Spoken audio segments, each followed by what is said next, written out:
everybody. Hi. Welcome to the Blue Ribbon Lounge. Deep Underground. Welcome back. Hope you had a good New Year.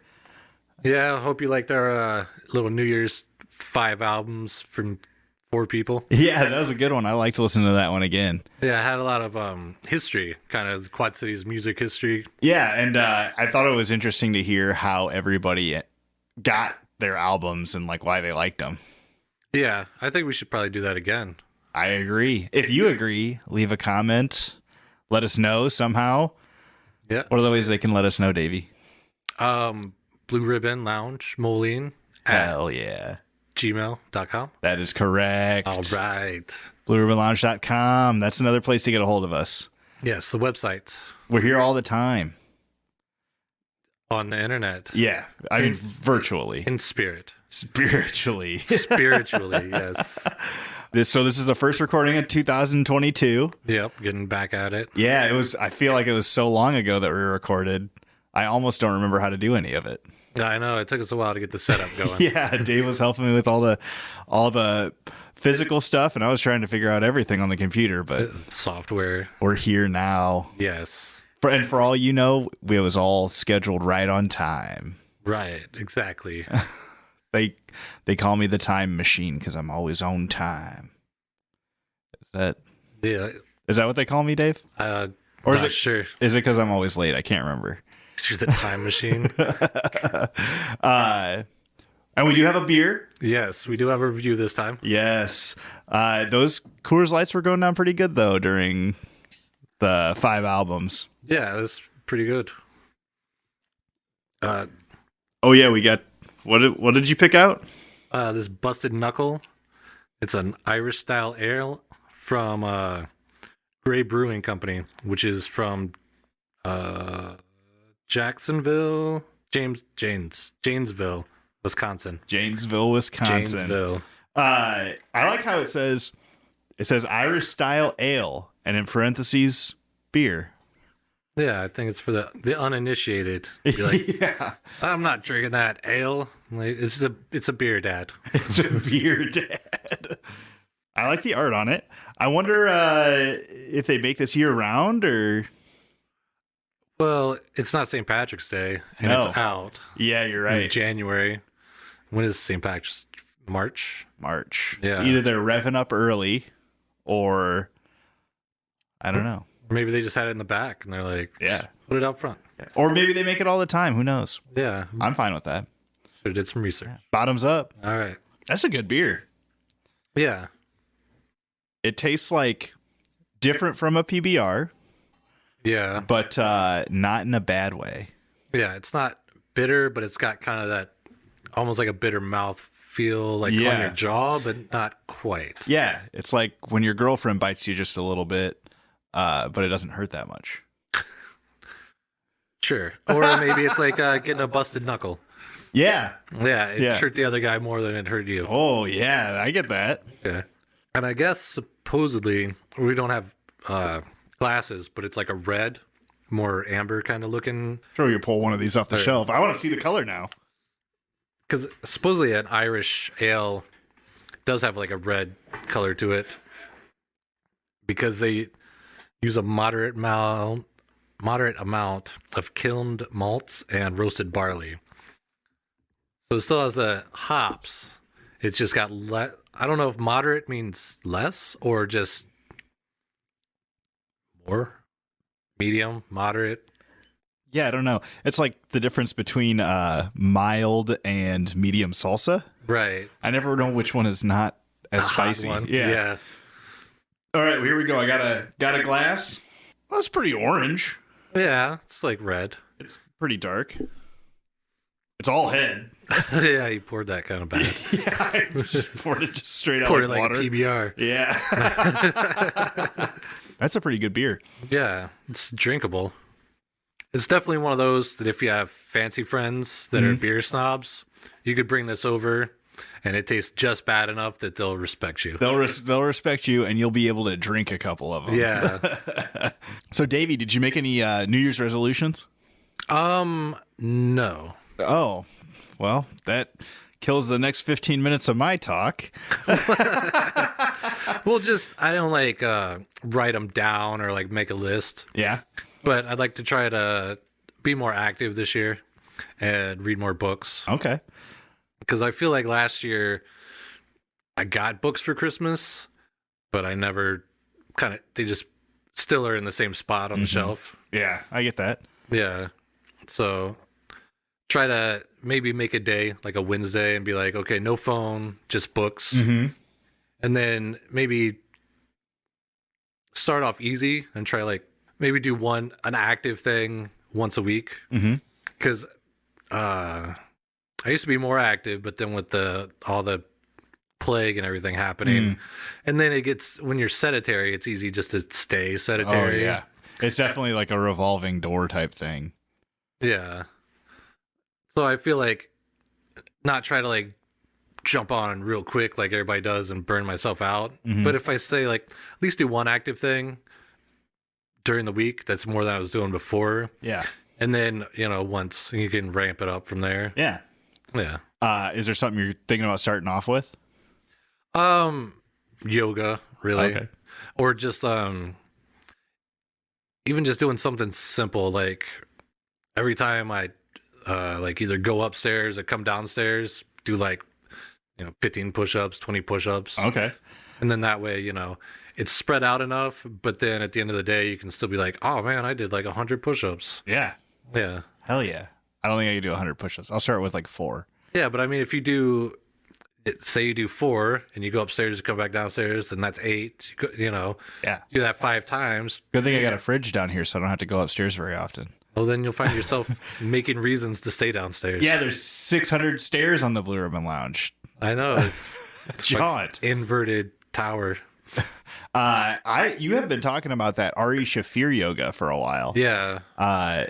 And I need to try that one out. I really want to do some yoga, and you say good things about it. And I think yoga's, maybe kind of like one of those things where you got to find one that you click with. Yeah. There's I think yoga with Andrea. I think Adrian. That one is one that my wife found early. Okay, because there's one, or maybe it's Candace. There's one that's like super popular. If you put in yoga, it comes up. And then there's one that's below that. I think it's Candace. And that's the one, the health girl at work or lady at work. Oh, yeah, yeah. I asked her if she knew any yoga, and she's like, oh, the Candace lady. I believe that's the one. And that one was all right because like just 20, 25 minutes of yoga is enough to, get you stretched and get you going. And that's good enough to be a workout. But then if you also wanted to like, do some push-ups and sit-ups on top of that, round it out. Yeah, I feel like a short yoga for me, and then just like a lot of body weight exercises. Yeah. I get too bored easily, so I gotta like always be flipping around.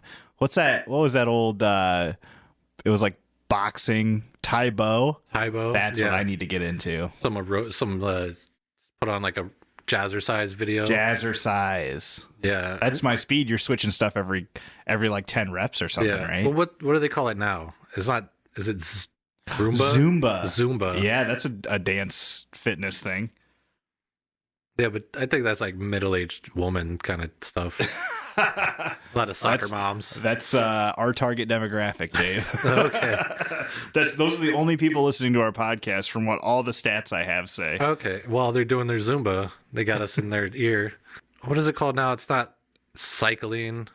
Spin class? Spin. Okay. And there was like a super like elitist one that was all over for a while. Was that the pentatonic?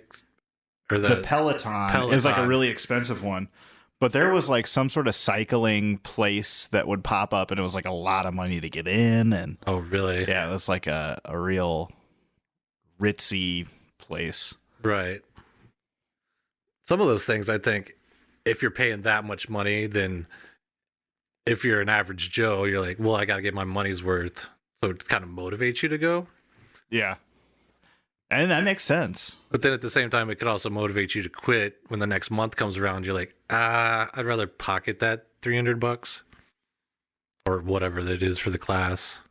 How about you? Did you come up with any New Year's resolutions?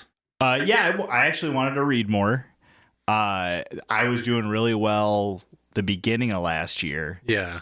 And then I just got sucked into social medias and stuff like that.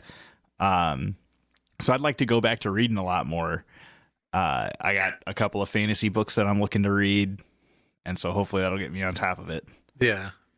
I also think, at least for me, like maybe start taking my book to work and read it during breaks instead of doing the doom scroll where you're just scrolling. I feel like my social media is not as interesting as it was when it first, when everybody started getting on it and you're actually like talking to people in different states. Yeah, I don't talk to anybody on most social medias. Yeah. I try to interact with what I like is Instagram.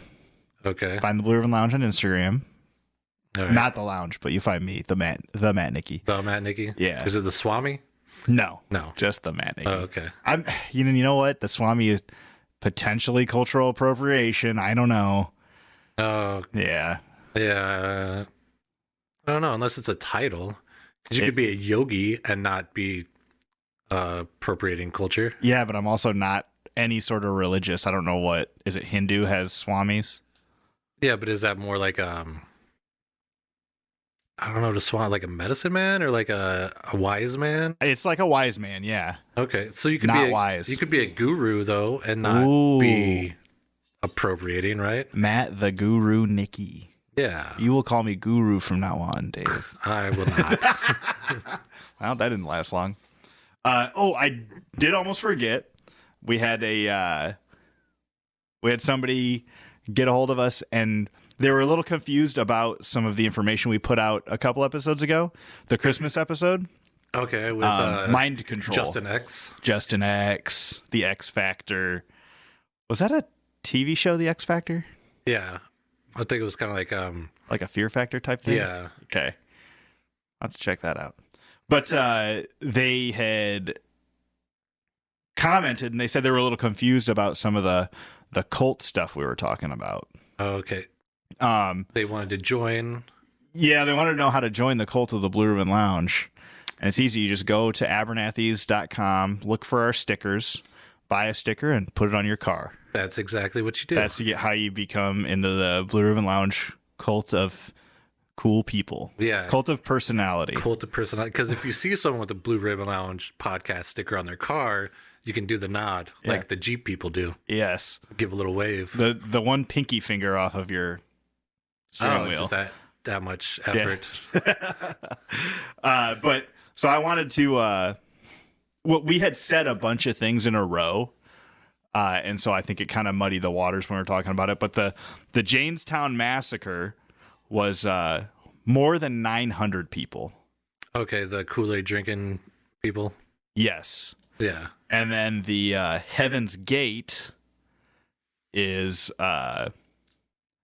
39 people. Okay, yeah, those were the Hellbop. Yes. Yeah. Yeah. Because the lady remote viewed and thought there was a spaceship behind the comet, and they took it as the sign. Yes. Remote viewing. Check that episode out. It was actually a really good one. It was our first episode. Yeah, and we talk all about that coincidence and how the lady felt about it. Yeah. Oof. So I want to make sure we got that out of the way at the beginning of the podcast. Okay. Yeah, a little editorial. Yeah. Or what is it? What do they call that in the newspaper? Is it it's not an editorial, and it's not a renege, but it's something like that, and they just put it like at the bottom of the last page. A retraction. A retraction. That is exactly the word. Yeah. Yes. The blue ribbon retractions. Yes. That's our next podcast. Yeah. Look for it in December. In December. Where we just go back and tell you what we messed up all year. But yeah, I really appreciate when people reach out, especially for those. We aren't a news podcast or a history podcast. No. But we want our useless trivial facts to be as close as possible. Yeah, accurate. Yeah. So thanks for keeping us honest, folks. Yeah. Thanks for reaching out. You anonymous tip person. Yes. Oh, I guess I can't say deep throat. Well, this is our podcast, Dave. You can say that if you'd like. Well, that was you just did, actually. The anonymous Watergate person. Oh, that's right. Yeah, but it's got a different kind of connotation nowadays. Yeah. All right. All right, let me get one more hit off this beer. Yeah, it is. It's definitely drinkable. It's a little too drinkable. I'm getting kind of loose down here, Dave. Yeah, I would say the only thing is maybe I would consider it dry. I would consider that too. Yeah. And you know what? I don't talk about how beers like taste that much, I guess, unless they're good or bad. Yeah. I'd like them or I don't like them. But yeah, that dry taste. Yeah, it's like you almost need water or something. Yeah, did you say what percent this was? What it was? What percent alcohol this was? Oh, it's 5.2. 5.2. Ooh, going right to my head today. Yeah, they say usually the Irish ones are like in the 4 range, but the craft ones can get all the way up to 6, depending on the brewmaster and all that. Well, and that's kind of like when you get your stouts and stuff like that. Man, I feel like they're just dumping liquor in those things sometimes. Yeah. Have you ever had one of those that are like a whiskey beer? Yeah, like aged in a whiskey barrel or something. Yeah, and somehow it like ups the percentage. Oh yeah, it just tastes like straight liquor. There was one from Radical Effect, and while I will say it was too alcohol-y for me, not a bad beer. Also, it just had that bite or something. Yeah, it almost just tasted like you were drinking a really thick liquor. Okay. Like almost a mixed drink. You know what I mean? Yeah. It was also by Foam Foolery. Okay. He had gotten with Radical, and it was called Darker Than Death, and it was just like, it looked like they were just pouring antimatter in this cup. It looked like motor oil. Yeah, and it was some sort of stout beer aged in a bourbon barrel. Okay. And I think after the first tasting, I think they even cut it a little bit with like more beer or something, or like maybe they brewed 2 batches and only one went into the bourbon barrel or something, and then they cut it later. I don't think I ever had it a second time, but because the alcohol level. That's why they cut it, was to make it a little bit more drinkable. Oh, okay. But then it did sell out fast from what I remember. Right, because I know there's some beers that they'll make, and at the bar or wherever they'll like limit you, like you can only have 2 of those. Mm-hmm. Yeah. Yeah. Oh yeah. I just had one, and usually those crazy beers like Wake and stuff like that, I'll always try to go support them and get one of their beers, but I don't try not to drink too many of those crazy ones at a time. Yeah, and then you go back to Invisible Oranges. Oh yeah, that's the one. That's the one, baby. Let's see, Invisible Oranges. Is that I don't know what eats oranges, but it's like a monkey? Monkey farts. Monkey farts. What's invisible and smells like orange? It's funny. Should we get to meat and potatoes, Dave? Yeah, we can do that. Okay. So today we're going to do artificial intelligence. Fake intelligence.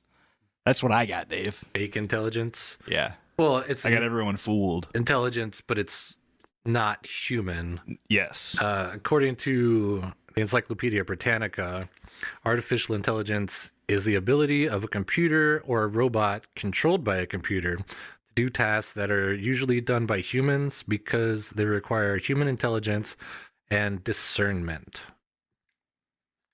Yes. Yeah. What I kind of went into this topic thinking was, I didn't know a whole lot about AI other than movies and stuff like that. Yeah, like Ex Machina. I don't know if I ever saw that one, but AI with Mr. with Sir Will Smith? Oh, iRobot? iRobot. Oh, I thought it was just called AI. No, that one's the Holly Joe Osment Oh, okay. or whatever his name is. iRobot then. Yeah. Will Smith at his best. Yeah, not bad. Maybe. I don't really remember it that well.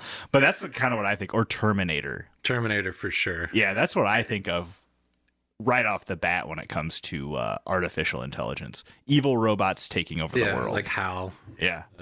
2001. Oh, yeah, yeah. Yeah. And so going into this, I didn't know how real world applications would work. I was assuming they would be mostly physical. Yeah. But it's a lot more than that. Yeah, there's a lot of stuff that you do throughout the day that has AI. Yeah. Like banking and stuff like that.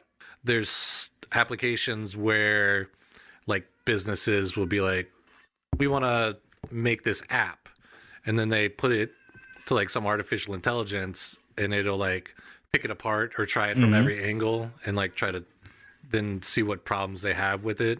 Oh. So that way they don't have to waste necessarily like human resources to go like play testing kind of stuff. Yeah, that makes a lot of sense. A lot of the stuff I came across was definitely a lot of like money saving or money making things. Yeah. A lot of capitalist stuff, like how to like manipulate people, and like a lot of the bots for contacting customer service. Okay, yeah. And stuff like that. And there's everywhere from chat bots to email producing bots. Yeah. Isn't that also like the Twitter bots and social media bots that'll like they'll like your stuff, or you can also use them to like do attacks on other people? Oh, I bet. Yeah. I bet that's some sort of AI. Yeah. I could imagine somebody making a robot that just like looks at things. Yeah. Like, hey, I have this rash on my arm. You download Rash Me app, and you take a picture of it. And this app has maybe seen, 20 million different pictures of different rashes.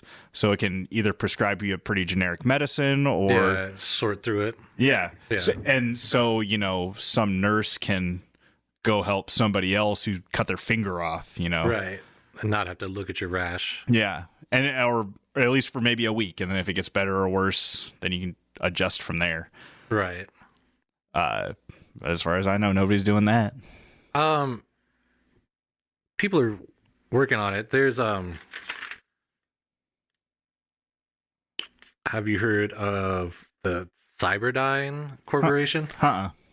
Well, they are I want to say fictional company that made the Terminators. Okay. In the Terminator movie. Okay. But this real company in Japan decided to call themselves Cyberdyne. Oh God, this sounds like a lead up. Yeah, it's like, hey, do you want the end of the world? This is how you get the end of the world. Yeah. But they're a research company, or they're like a cybernetics company, and they're cybernetic organism. Yeah, and they're researching stuff for manufacturing and shipping and research and development, focusing on medicine and life and welfare and workplace, that they want to like combine human resources and robot information. So they want to use it mostly in medicine, because I guess Japan has an aging population. Yeah, I just recently heard about that. Yeah, so then they want to use AI and human resources to like research how to use cybernetics, like cyborg kind of like grafting stuff onto the human body to propose or postpone like aging or to like extend your life. And one of the things, their like mission statement kind of is like, through technology, the human nervous system, the physiological system and environmental systems. They want to connect it to a supercomputer where lots of data of human things can be accumulated and analyzed. And then that way the AI can process that and then accelerate the creation of new cybernetics to use to extend human life and all that stuff, which seems like cyborg stuff. But then also, the more people they get hooked up to it, the more data they get, and so the more rapid they can make new cybernetic things to hook up to people to. Yeah, that just seems like one of those. Once you turn it on, it's just going to grow exponentially until maybe it's out of your control. Yeah, kind of like computers and social media and stuff. Yeah. Yeah, I could see that. But it's where do you draw the line between helping people and because anything that an old person can benefit from, a 3-year-old or a kid born with a birth defect can benefit from. Yeah. Or even like a person with enough money, kind of like Lex Luthor. Yeah. But if they're like, oh, your liver was damaged due to medicine, we can give you this artificial one. Or you're a rich drunk and you have enough money that the doctor will just be like, well, we're not taking it from, a dead body. We can just give you a robot liver, I guess. Like, yeah. That's a weird one. Yeah. But there's also smaller things to kind of like go back a step where they're going to start using robots in like grocery stores. Okay. Some grocery stores already started using robots. Is this like to help you? To help other employees. Okay. Because right now they have a robot that they call Marty. And it's basically like a big obelisk-looking robot. Okay. That scoots around. And at first it was really unsettling, so they slapped googly eyes on it. So it looks more like, I don't know, inviting. Yeah. Where was this at? On the East Coast. Oh, okay. It's called Giant Food. Oh, okay. Because I had thought Lowe's was going to do that, or like maybe Home Depot. Oh, really? Yeah, I had thought they were going to make some sort of robot that would just drive around and take. You'd say building materials, yeah, and you'd follow it to building materials or something like that. Okay, that's what I thought, and that was years ago. Yeah, well, this one just roams around and looks for obstacles or spills, and it can't do anything itself, but it can send a signal to the PA to be like aisle 12 cleanup or aisle 12 disturbance. Oh, okay. Yeah, but they say like once they test it more, it can maybe be trained to scan the aisles for stuff that's out of stock. Oh. And then like either alert an employee, or it might even eventually be like hooked up to your ordering system. So they're like, this is low. Whoever order some more of this beans or something. Beans. Yeah. I mean, I think it's a fine line between taking jobs away from people, but also maybe making things more easy for people to have time off. If there's not people stocking shelves, maybe they can do something else. Right. Or, yeah, if like Bob's sick or something, and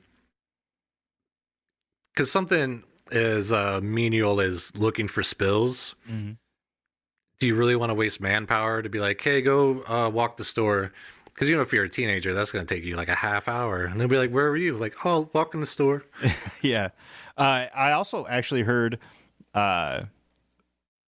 some statistic, and I had it written down in my notes, but I left them at work. That's my bad. But you should never admit that. I'll cut that out. All right. Cut that. Actually, leave it in. Yeah, save it. Just beep it. Beep.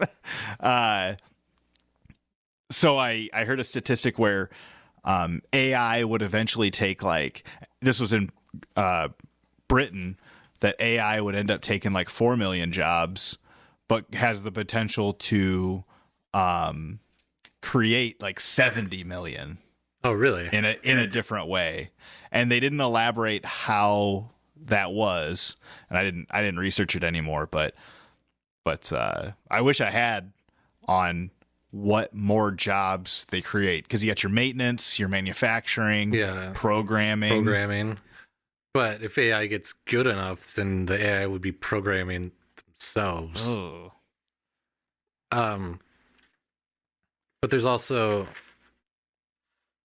I guess on a lot of campuses in the U.S., like college campuses, they use delivery robots. Okay. Like the ones that you see like sometimes on the commercial before like a video or something. I think Domino's had the Noid come back and try to stop the delivery robot. I don't know if I've seen that one. But avoid the Noid. Yeah, they're mostly used on college campuses or like a big like business campus where there's a lot of office buildings and sidewalks and stuff like that. That makes sense. And they use cameras and like GPS and like sensors to like navigate the sidewalks. And they have people that monitor them, but you're instead of one driver per car, you know, you're monitoring like 10 robots or whatever. And they say they're pretty effective, except if like punk kids tip it over. Yeah, or they surround it to confuse it, so it just starts going in circles. Yeah. Hey, you kids, get away from that. Yeah. But I guess you just like you get the app, and then when it shows up, you punch in a code on your phone, and then it opens or slides your pizza out or whatever. Oh, that's pretty cool. And it actually helped places stay open during the pandemic. Oh. Because when people were staying home and there weren't as like Grubhub and stuff was there, but there was like a story of a lady that she was like owned her own business, and the percentage that those third-party delivery services were costing, it was cheaper just to get the robots to go out like just through the neighborhood and deliver for her. Oh, that's pretty cool. And it said, you know, as it's like slowed down, they still use some robots, and it's actually created jobs for people just to like package the food and pack it in the robot. Oh, okay. Because maybe they can get more deliveries out or something. Yeah. So, because like most places, they say use a combination of people and the robots. Because like they were saying with Grubhub or DoorDash, sometimes they bundle orders. So, you know, if you're like, I got all these restaurants and they're kind of in the same area, they'll go and get all the food. And so then by the time you get your food, it might be cold because they delivered all these other places or had to wait at Chili's for somebody's, you know, chili fries. Yeah. Yeah, I was kind of going the opposite way, the more programming side. Do you know what a CAPTCHA is? A CAPTCHA. Like when you sign up for like a gym membership or like sign up for an email list or something on a website. Okay. Create an account on a website. Right. At the very end, you have to like, what does this spell? And it's like a word that's all like wackadoo. Right. Or the ones where it's like the squares, where it's like, how many squares have a stop sign? Yeah. So originally it was just one word. It was called a CAPTCHA. Okay. It was designed to keep robots from creating accounts. Yeah. But it's called completely automated public turning test to tell computers and humans apart. Okay. It's an acronym for CAPTCHA. CAPTCHA. Yeah. So the first one was just the computer would know what the word was, and it would take the word and stretch it and twist it so that the receiving computer wouldn't know what it was, but a person could know what it was. Yeah. And then once they started doing that, they started realizing that they had a lot of data on skewed words. Okay. So then they started a second one, and it would be a known word and an unknown word to the giving computer, or from the giving computer. And the second word would be out of a scan off of like an old book or a article. And so over time, the second generation of reCAPTCHAs, Okay. started helping computers read books. Because then all of a sudden you have humans typing in what the first word is, Right. and that's what it was known to be. And then the second word is, and it would like use use a word multiple times to make sure, you know, you weren't typoing anything or something like that. Yeah. And so over time, in 2005, Yahoo got this technology. Yahoo.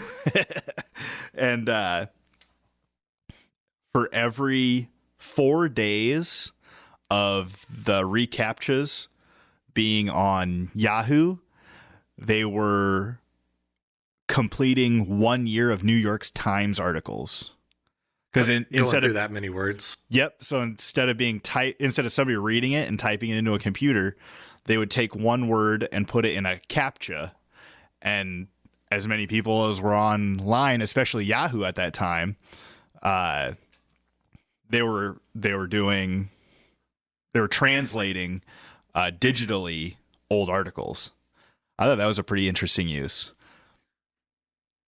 And so you know what the CAPTCHAs are now. Those picture ones? Yes. Okay. In 2009, Google bought the software for it. To go back a little bit, are you saying that from people typing in words, they transcribed old articles into the computer for them? Originally, but then computers got so good at reading those skewed texts. Okay. Then, before the pictures that are like divided into like street view pictures. Yeah. The reason they stopped doing words was because at the hardest level of CAPTCHA, 33% of humans could do it. Okay. And 99% of computers could do it. Oh, so damn. the computers learned how to read those bad looking words. Ones better than people. Yeah. I remember seeing those, and yeah, sometimes you're like, is that a 6 or is that a G? Like, yeah. So the computers learned how to do it. So now Google bought whatever this program was in 2009, and they started introducing these stop signs and fire hydrants and trucks. Yeah. And sometimes I see it and it's it's like 9 small pictures, or sometimes it's one big picture with 9 like boxes in it. Yeah. But they're using that to program the like vehicles that they want to get on the road. Okay. Yeah, because I think like Tesla uses that kind of thing where the one car can look at the road and recognize like all these different objects. Mm-hmm. But then they also use data. They talk to other cars Mm-hmm. and use their data so that they can actually get like a better view of the same area. Mm-hmm. And they're saying that process is technically safer than humans, because when you're looking through the windshield, you only see through your eyes. You don't see the drivers and around the corner and what's coming towards you. Yeah, that's crazy. But yeah, I thought that was strange that we were programming the computers to a point where then they can do everything themselves. Yeah, they started just kind of taking over themselves. Yeah. And I never put the 2 and 2 together about those road sign maps or road images. Yeah. I thought that was crazy. Yeah, I thought they just changed it. I didn't know. Well, I guess I figured that maybe like bots were getting better at reading those. Yeah. Yeah, I guess. I mean, that's right. Because I mean, why would they change it if they weren't? Yeah, and I don't know why you'd sign up for those unless it's something like you want to artificially inflate your numbers for a business or something. Or like, okay, well, we got to show our shareholders how many people have signed up for our spin class, so then you have a robot that's going to do like give you 10% more influx on your website or something. Yeah. Yeah, I don't know how any of that stuff works, but Yeah, I'm not sure either. But since I was talking about Tesla, and that their cars AIs and how they talk to each other and how they pretty much have eyes.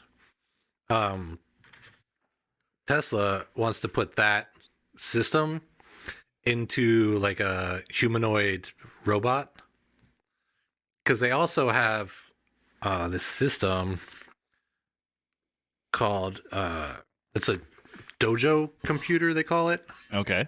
which is an artificially intelligent, like kind of like a supercomputer that they take the chips that they're going to put into the cars and they stick them in this dojo program, and then the dojo program teaches them what they're going to run into in the real world, so that way when they put that chip into the car already has experience with black ice or a ball bouncing into the road, or Maybe all the super important things. Yeah. Like a old lady crossing the street or something. right, or even just simple things like this is a stop sign, Yeah. this is a red light. But they think that they can use that same kind of technology, and then just instead of just doing one for what you're going to see and to stop and move, then they could actually use the AI to teach their AI to do other things. Like I saw these programs where they had AI and it was just like a sprite or like a little video game guy. Yeah. But they would put obstacles in its way, and the AI would learn how to jump. And then the more times that they put like a log in front of it, it would get more and more efficient at it. And they would just throw different. It was kind of like Excite Bike, where you used to make your own like tracks or jumps or whatever. Yeah, but then they had an AI that would learn, and then like learn how to navigate the systems.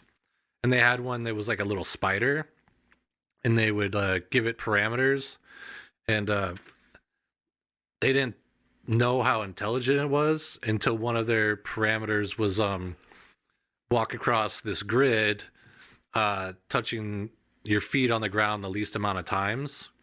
And at first it was like, trying to walk across, and then it got smart enough where it just turned itself upside down and like kind of shimmied. Didn't use its didn't use its feet at all. And they were like, oh wow, we didn't know it was that smart. Yeah, that's what a lot of what I was seeing on like the learning capabilities. I saw like a program where it was kind of like what you were saying, but it had like gaps and stuff. And it was like I don't know exactly what it was, but it would have tools to be able to put in there, like posts and stuff like that. Okay. And it was like, get this marble to the end of this track, and like going over ramps and trees and gaps. Yeah. And so like the first time it did it, it just stacked everything up really tall. Yeah. And the marble just like fell over everything and landed on the end. Okay. And it's like, yeah, that works. Right. But because a computer doesn't have like any social limitations or physics limitations or like logic limitations. Yeah. Like if you were a human and you were trying to stack a bunch of pieces of lumber up that high, right, and then try to knock it over from the top to go all that's impossible. Across the course. Yeah. Yeah, that's impossible. Yeah. But for a computer, like it does it in an instant. Right. And it did your task. Right. But that's a lot of what I heard people creating AI had to deal with, is it doesn't have like a term, like a Skynet situation. Well, what's best for the planet? I'll eliminate all humans. Yeah, that's one of the big drawbacks, is that they don't I think it was like an Elon Musk thing where he used the example of like, okay, you give it a task to do, they're going to do the task, even if that means hurting or like just running over humanity. which is kind of like us building a road. And if there's like an anthill there, it's not that we hate ants. It's just we're just building a road.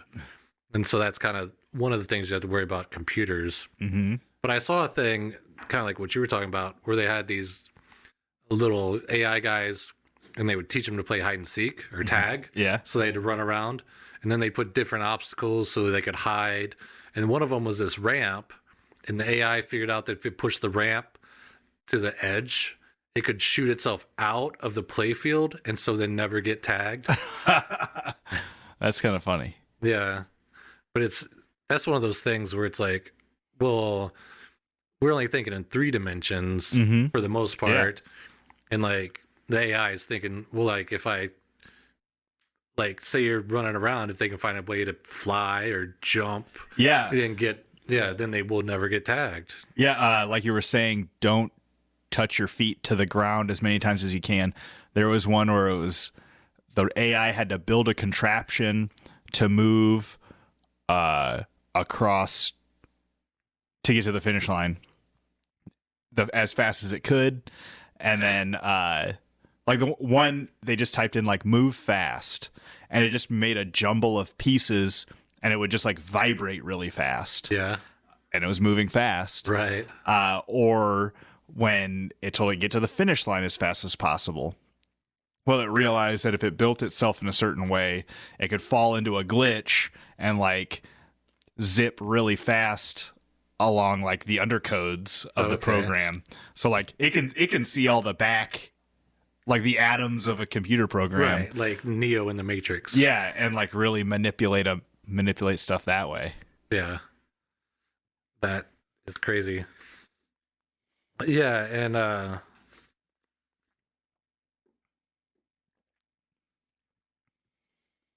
yeah, because Tesla was a big proponent, not Tesla, Elon Musk was a big proponent of how like using artificial intelligence in military applications was going to be a big no-no because they could outpace humans, you know. But then, you know, now he wants to build his own AI robots, and he wants them. He's in his brain, he's thinking like a C-3PO kind of robot. Human cyborg relations. Yeah, they can do like menial tasks and use things like kind of like Siri. Okay. But instead of being like, "Hey Siri, what's the capital of whatever?" you could probably ask your robot that, and they could tell you. But you could also be like, "Hey, go get me a beer," and the robot will go get you a beer. And he says that they're making them so like a human could easily overpower it. Okay. Like he can only lift like 150 pounds, and it can only move 5 miles an hour. And yeah, I don't know. It doesn't seem easy to overpower, but well, I mean, more so than like something that can lift like 500 pounds and run 60 miles an hour. But he also says they're going to be unequivocally good, which I guess the real AI thing, if you think about it, is if it has feelings, not that it can solve problems, that if it has like emotion, because if you're just telling it to get beer all the time and you're just like sticking it in the garage when you're not using it, then maybe it'll start being like learning to be like, well, this isn't right. I'm not getting treated right. I don't have to do this. Yeah. Well, and like what you're saying, I think is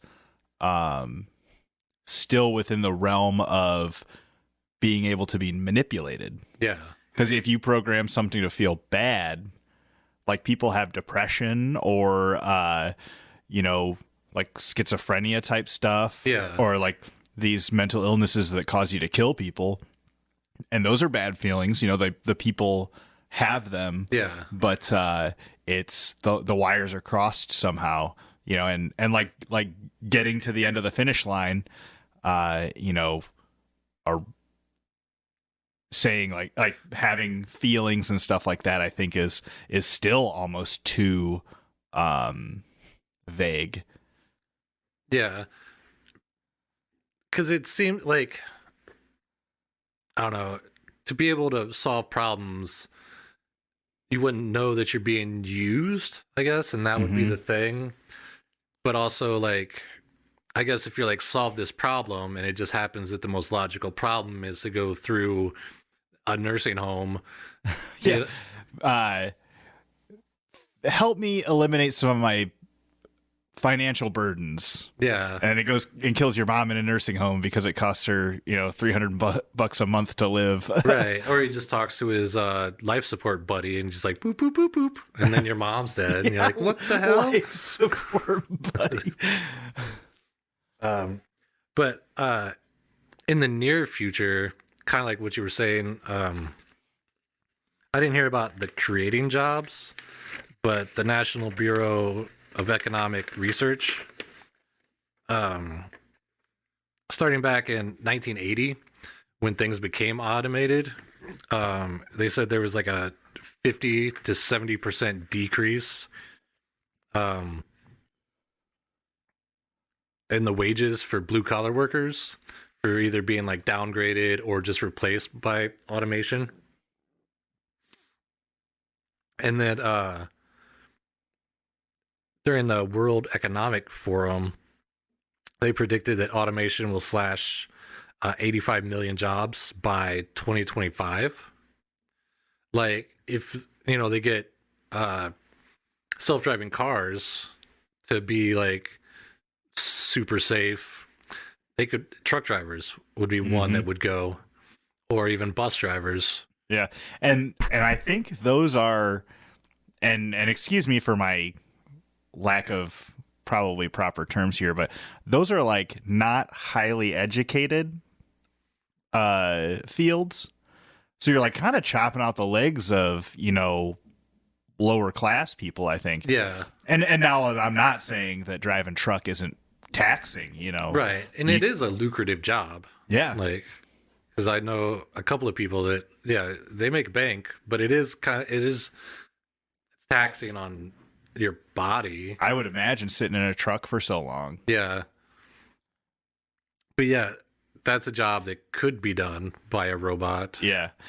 And I mean, yeah, probably pretty mentally taxing. Yeah, I mean, you've gone on road trips and stuff, once you're past 12-hour trip, it gets pretty hard on the old bean. Yeah, and you start to get antsy and want to pull over. Mm-hmm. Yeah. And even jobs like I guess B-Dubs or Buffalo Wild Wings are testing robots that'll just work the fryers. Mm-hmm. So like all the chicken and all that will just be done by a robot, and then it'll just dump it into this warm area. So then an employee would just come and pick up the basket or whatever. That's crazy. Or like, well, and thinking about truck drivers and stuff like that, I wonder how this would affect things like when the railroad was finished. All of a sudden you got a railroad and you don't need people traveling by cart, or, if somebody can grow a bunch of something or make a bunch of something far away and transport it, might be a cheaper way than somebody local making something. Yeah. The distance that a train can move and in the amount of time it can move was a heck of an invention. Right. And I wonder how that would, because you could have trucks all day, all night. You could have just like a little tiny car with just a couple of podcasts. Yeah. With just a tiny car with just a couple of like priority packages. Yeah. Right. Well, I think to begin with, they would probably just go from a hub to another hub, and then there'd still be local drivers. Yeah, because I guess going from door to door would be a lot more difficult. Yeah. At least at first, until the technology gets better.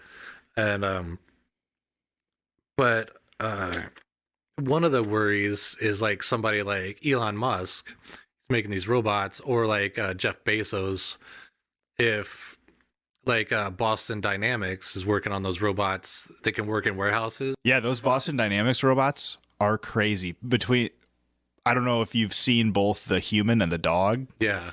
But like those dogs, those could easily have a gun attached to the top and just destroy everything. Right. Besides just doing cool dance moves on the internet. Yeah. But also cool dance moves with a giant chain gun would be cool. Yeah. I don't know. Those are the ones that you have to worry about. Yeah. But even using the warehouse ones, even if they replace 50%, of the people, or once they become, because I think not right now they're working on these robots, but they're more like back of the house because they're still not like, safe enough, I guess. Yeah. To have a person walking down the same aisle as this thing that's zooming back and forth. But once it becomes safe, even then, it's like you run into the problem where billionaires, instead of hiring people, they just build their own workforce. Yeah. And then you have to worry about the wage gap, where they'll just get richer because they're just investing in robots that don't need to take breaks, don't need to get paid, just maintenance, and that has to be less than, I don't know, $30 an hour. Yeah. And prices still won't go down. Yeah, probably not. No. So then you have to think like a universal basic income has to come into play, or I don't know, the rich just gonna let the poor people die. Yeah. Yeah, and I think about that a lot. If automation was to a level between safety concerns and social concerns, I would like to think a more utopian place to live. Like if everybody had what they needed and didn't have to work 40 to 80 hours a week, I would like to think that people would be more creative. Pursue the arts more. Yeah. And if you, like, I've always dreamed of my life being, work for, a normal week is what, 40 hours? Yeah. You work for 20 hours and then art for 20 hours, Right. Yeah. Pursue your interests. Yeah. Not to say I'm a very artistic person, but I've thought that it would be great if people could do more of that. I mean, every culture of primitive peoples have art built directly into their culture. Yeah. From Chinese to South America to North America, Africa, they all have art in their culture as well. And I feel like our time right now, art is more 20-minute TikToks. Yeah, where I guess it's considered an art form, but you know what? It's entertainment, which I guess is an art. Like, doing ballet or being a actor. Yeah, and I guess just because it's not art to me doesn't mean it's not art to somebody else. Right. That's why I brought up the universal basic income, because then, yeah, if there are jobs that robots can't do, you're still going to need to be reimbursed somehow to make a living, unless with not having to pay people as much, then inflation would go down. But that's saying that rich people would get to a point where they're like, oh, I have enough money. Yeah. Because it's all about the bottom line and the keep moving forward and make more money each year. But with the universal basic income, they would just have to pay more taxes. But if you're not paying your employees as much, and hopefully things would still be, there's a lot of things I shop local for. Yeah. There's a lot of things I still could but don't. Yeah. Well, if people were pursuing their interests more, then you would buy more like artisanal type things. Yes. Where you'd be like, oh, little Bob makes a hell of a raisin bread. Yeah. Or like a fancy watch. Yeah. Or maybe I've also heard that people pursue education, so there'd be more probably doctorates. Oh, that would be great if more people could do brain surgery and stuff. You know what I mean? Like, yeah. Or just elevate the population, the intelligence of the population as a whole. Yeah. Yeah. Yeah. If your worst job is like, maybe if your worst job is being the maintenance guy for janitor bots. Yeah. That's not a bad gig, right? No, but you still have to have a certain education on electronics Yeah. and electromechanical stuff, maybe hydraulics, Yeah.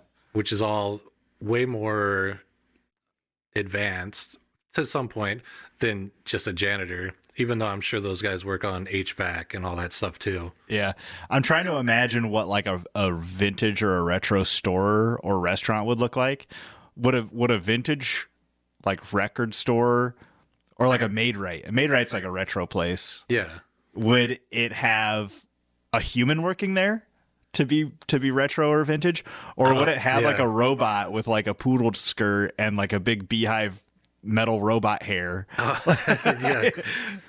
Would it be a like a 50s looking robot, or like just an actual person?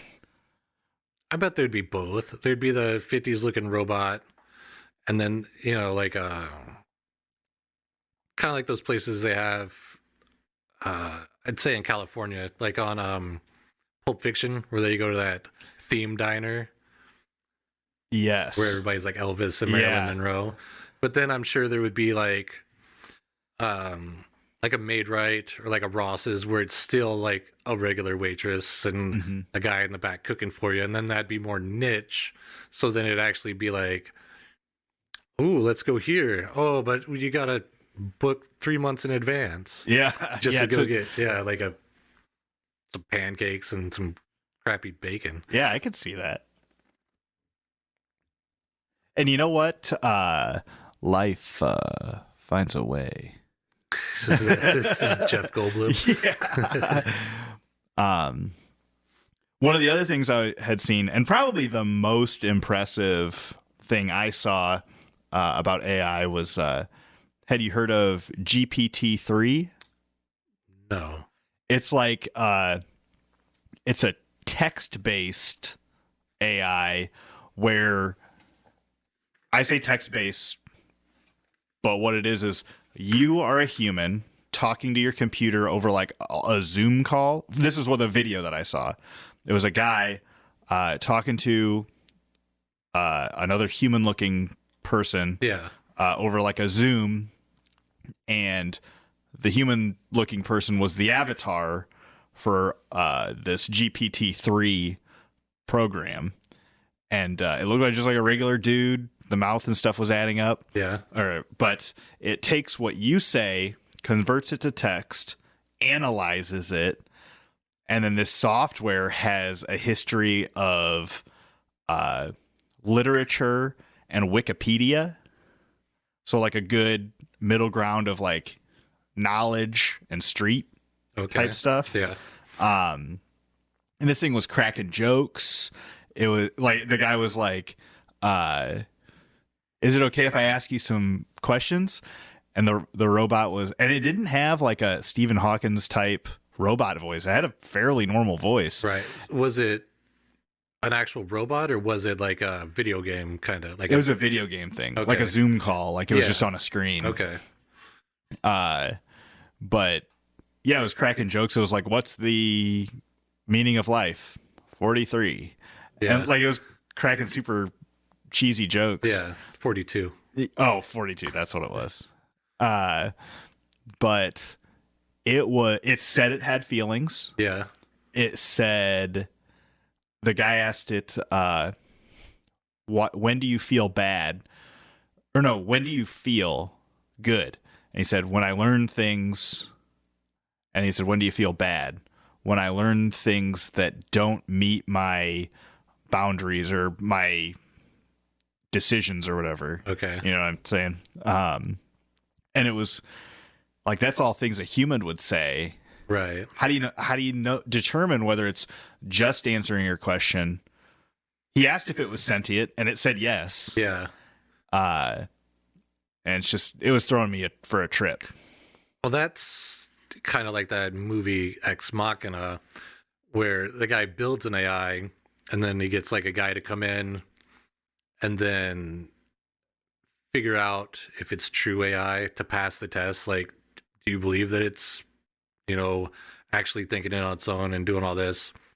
And then there's a whole movie, and then at the end, it's like whatever. I don't want to spoil it if nobody saw it. Yeah, don't spoil it, Dave. But it's one of those things where it's like, okay, well, was it thinking on its own, or was it programmed to have a certain task, and so then it did that task?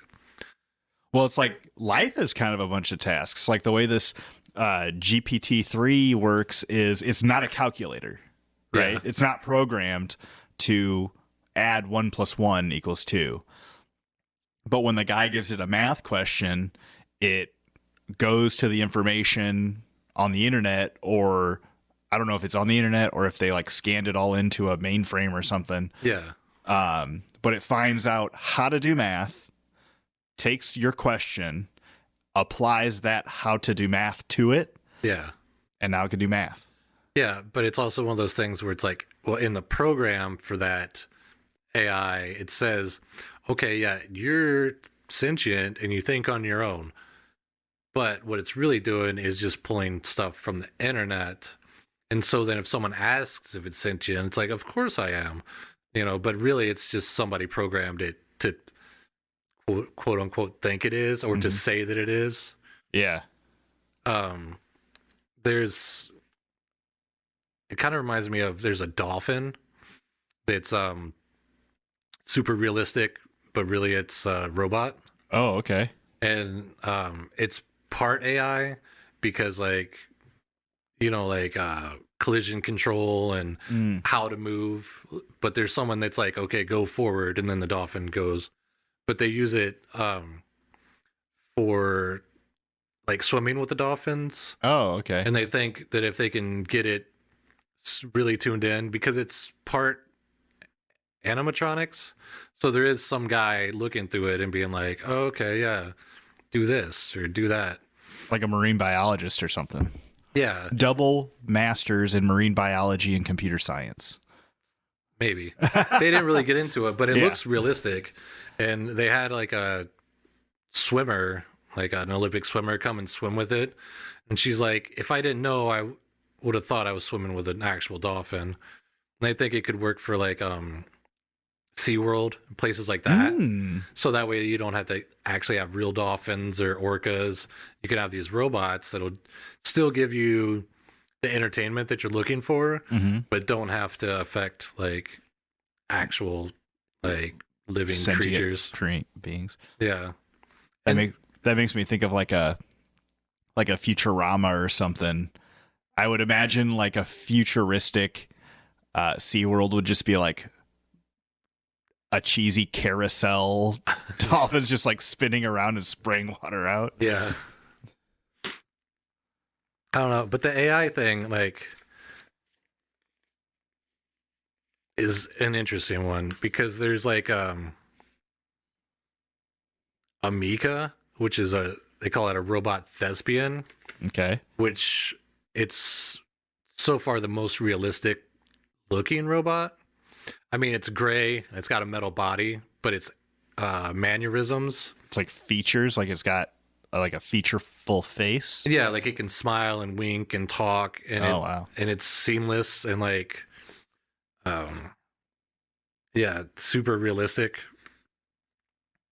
But yeah, it's still a robot, and it's got some AI, but it's more like if you go to like bop it on the head, it will move back. Whoa. It'll do that on its own. Yeah. But a lot of it is like someone behind the screen talking to the reporters. But because it's pretty much like an exoskeleton that they worked out that eventually could stick an AI into. Okay. But when they were doing the interviews, because I read that on their website, and then to see like the interviews on YouTube, they don't allude to that it's like just somebody, kind of like those old like there was an ambulance and a fire hydrant that used to go around to schools, and it would just be some guy with like the big headset over somewhere talking, and the thing would move its head and blink its eyes. Oh, that's cool. I've never seen that though. You never seen those? Sometimes they'd come to the mall and stuff. Oh, maybe I did, but I don't remember it. Okay. But it was Sounds cool. It's kind of like that, where it's like, okay, you're talking and you're asking it questions, but someone behind the curtain is telling it what to say, which I guess it's still like a programming thing. I don't know how you can program something to. I don't know. I kind of lost my train of thought there because we were talking about those little hide and seek robots that taught themselves to jump out of the play area to not get tagged.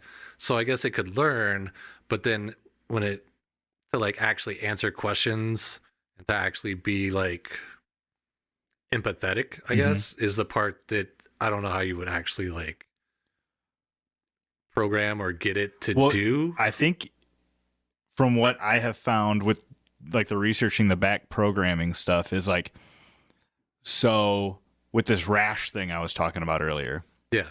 You know, a doctor can see, you know, however many pictures of rashes in his lifetime. Yeah. But a computer can see, you know, 100 million billion pictures at once, at one time. All the pictures. Yeah, all the pictures at one time. And so, like, if you can accumulate all the data between chat conversations on, you know, Facebook or text messages or whatever social, like Discord is like an all chat based thing. When you can absorb all that, then it's easier to pick out what you would rebuttal or whatever in that situation that you're talking about with taking a puppet, right, and then putting the AI into it. Right, but then that's just a computer analyzing past things to make the right answer for what it's saying. But isn't that what we do? But it's not necessarily, would it have that, the emotion behind it? You know, the actual, I mean, it would technically be thinking while it was running through the data and then giving you an answer, but is it like really thinking or? So like kind of what you're saying is like, what would separate like an AI toaster from an AI ambulance or just like within like something thinking and doing things. Right. Well, because it depends on what you're doing, because you would just give the ambulance or the toaster just enough knowledge to not burn toast and to not run into things and make it to the hospital. But if you just have a robot that's hooked up that you want to like talk to see if you can fool someone into thinking that it's sentient, I think you're still missing that spark of emotion, because if you say, what do you think about this? They might be able to tell you, but it might also be like, oh, well, Plato says that emotion is the sum of your parts, and you know, and it's not really there. They don't have like a dog in the fight. Well, I think that also comes with being young.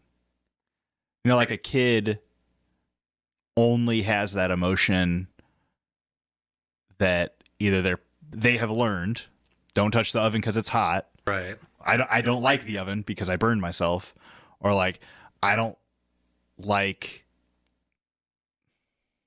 I don't like a lot of Eric Clapton's music because it was all my mom ever listened to. Yeah. But when you're just programming an AI unit, like, so that like annoyed me as a kid. Right. But like an AI unit wouldn't have to dislike most things because it doesn't necessarily affect it. Right. And it's not like it can't eat anything, so it's not going to like hate tomatoes, you know, like. But it's also it's like the emotion thing. Like you see those Boston Dynamic guys take their stick and knock the box out of the robot or push the robot. The robot just keeps doing its task. It's not, it wouldn't get frustrated and just like throw the box down and be like, what? It's just going to keep trying to pick the box up and walk. Which is definitely great.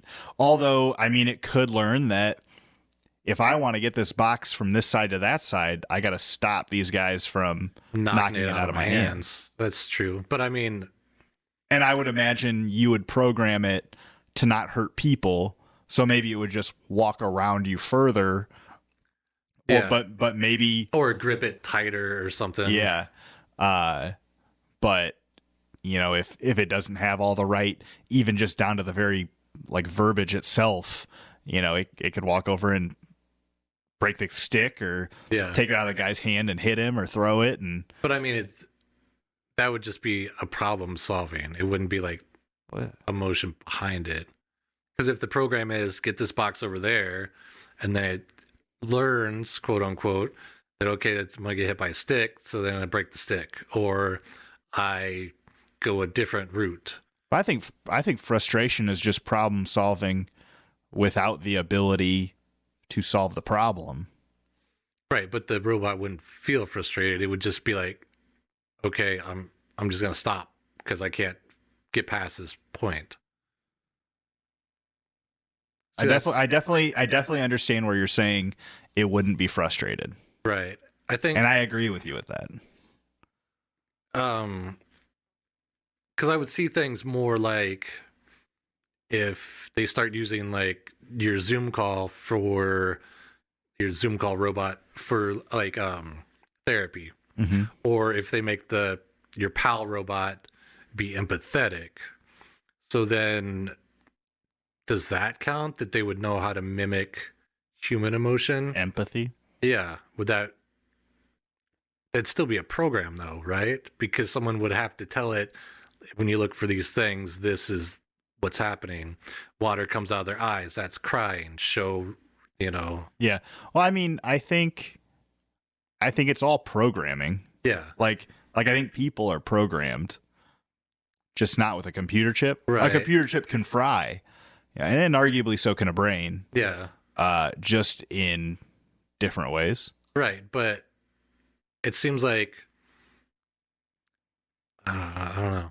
It's all problem solving. Yeah, I like how this has kind of turned into a discussion about humanity. Yeah, because I don't think they would have humanity. It would just be problem solving. Like the Terminators, like they don't feel remorse, they don't feel whatever. They're just doing their job. Yeah. Like, so AI necessarily does not mean it's intelligence, but not emotional. There's no emotion.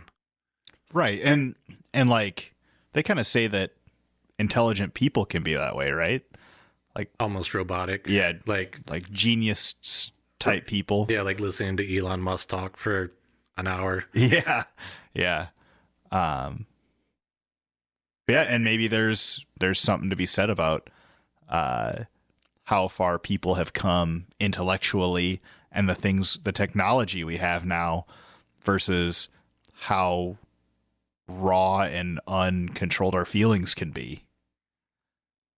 Like we have these social medias that just fry your brain all day. And then as soon as somebody disagrees with you, you snap on them. Right. Well, that's all like dopamine kicks and things, but it is kind of like a way to rewire, like a reward system to rewire your brain to want those likes, or to say the things that will get the most like eyes on your post or whatever. Yeah, I wonder how far an AI would go to complete its task. I think it all depends. I didn't write it down, but Isaac Asimov in that book, I, Robot, has those 3 rules. Oh, okay. Where you'll always listen to humans. You'll never hurt a human, and something else as long as it doesn't affect the other 2. I don't remember them exactly, but yeah, I think that's something that even though it's science fiction from, I don't know when that book came out, like the 40s or something, maybe even earlier than that. Yeah, it's crazy that they were thinking about that kind of stuff then. Yeah. And now it's here. Yeah. But I think that's also one of those things, like when they were there's like all the scientists and whatever got to sign the paper that said like, hey, AI shouldn't be fucked with up to a point. Or it should, at least everybody should agree that there should be some rules, like don't hurt people, don't harm the environment. And I think it's like protect yourself as long as it doesn't affect the other 2 rules or something like that. Yeah. Yeah. I mean, it'd be great to have AI for stuff like you were talking about the environment, like wildfires. Yeah. Have AIs go in with big long hoses and spray the fire where it needs to be sprayed. Yeah. the trenches and stuff, so we don't have to have fire jumpers. Yeah, those would be great things to be able to help. Yeah, keep people safe. I mean, because I'm not against it. It would be cool to have like a robot doing your laundry while you're at work, and you just come home and it's just folded. And this reminds me of the conversation we had with Justin X, where it's like having cell phones and stuff like right at your fingertips. Like I would try my hardest not to have a robot pal guy. Yeah, I would too. But I mean, you can see the draw for it. Oh yeah, for sure. Yeah. Like we were talking about mind control and like video games and stuff, and like Ready Player One type stuff. Like, I mean, how many tasks can that thing do? Bring you food, bring you beer, and bring everything you need. Yeah, and if you're that kind of goes hand in hand. Or like, have you ever seen Wall-E? Yeah, where you're plugged in and then your robots are doing everything else to keep the maintenance going. Yeah, it's all coming around. Yeah, I think we got a handle on this, though. We'll take care of it. Yeah, only time will tell. Yeah.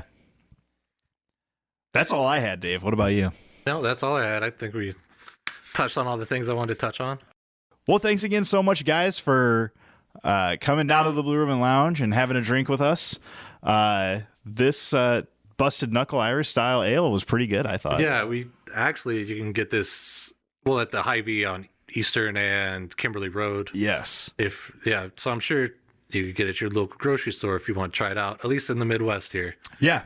Or you know what? Maybe next time you're at a bar with those beer lover friends of yours and they're getting crazy IPAs and stuff, you can impress them by ordering an Irish ale, and maybe that'll try something different. Yeah, it's not too bad. Yeah. Well, thanks again. My name's Matt. My name's Dave. Be good to yourselves, guys. Yep, and remember, only a fool has a pool and keeps it full. You heard it here. All right.